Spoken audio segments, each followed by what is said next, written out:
Welcome to this message from the mountain, coming to you from the foothills of the White Mountains here in New Hampshire.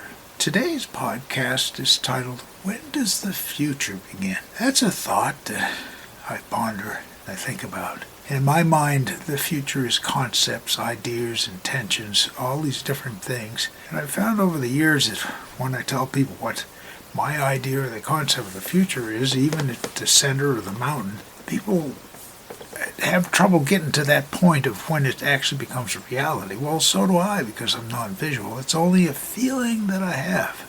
So a few years ago, when I bought a shell of a little building, a little storage facility, it was just made to sell the hardware to put one together at a hardware store. I was talking with somebody at the time, and I said, well, this is where the future library performance thing is going, building. And they looked at me and said, well, I don't see it. And I said, well, you're standing right next to it.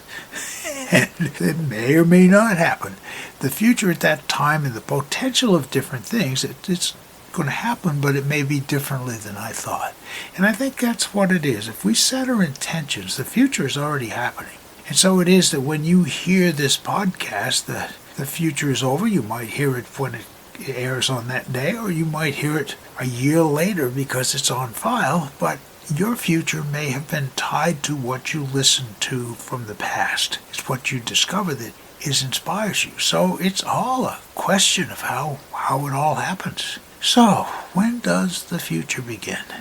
My name is Michael Hathaway, and this is Message from the Mountain. It is my prayer these words are right and good for you, and if you hear them, thank you so much for listening.